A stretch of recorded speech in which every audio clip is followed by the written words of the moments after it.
So what happens to some people when they're installing this trigger pack, they will get their slave pin all the way through before they get their trigger pin, and they won't be controlling their disconnector. So what happens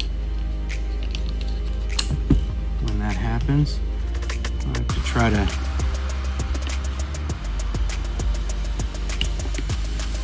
it's one of those things when you install a million of them, it gets difficult for you to do, but your first couple of times, it's definitely a possibility. So,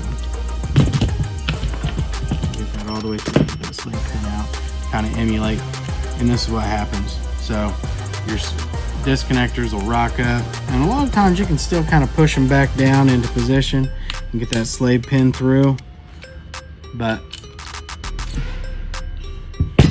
if that did kind of go all spring and sproinging on you, you want to take your reset spring off, your lock lever spring bracket. So here is your detent that actually controls this paddle. We're going to make sure this spring is in this pocket here. Put that in there. Put that disconnector inside this disconnector, right in this scoop out of here. Right there. You're gonna have your main disconnector. You're gonna have this spring. It's up inside that pocket. You'll come down. We'll put this spring inside of that pocket. Bring it down like so.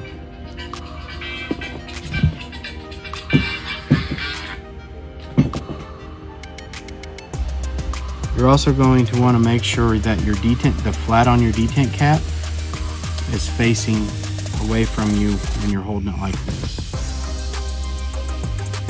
That's going to make sure that it is in the correct orientation when you get it put back together.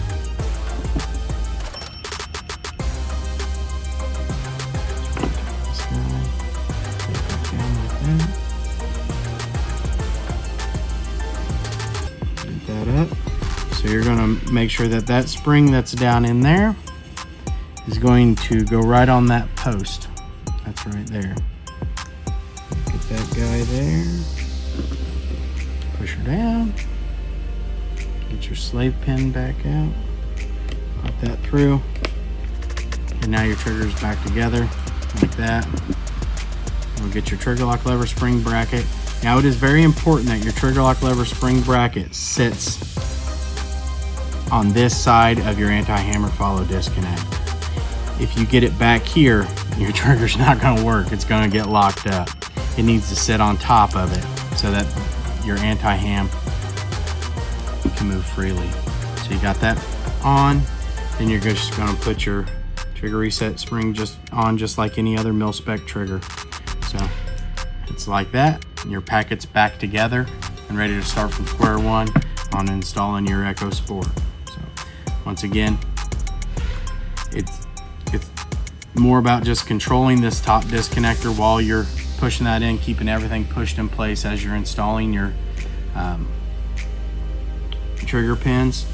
As long as you're doing that, it's going to be really hard for it to blow up on you. But if you're not doing that and not controlling it, it could happen.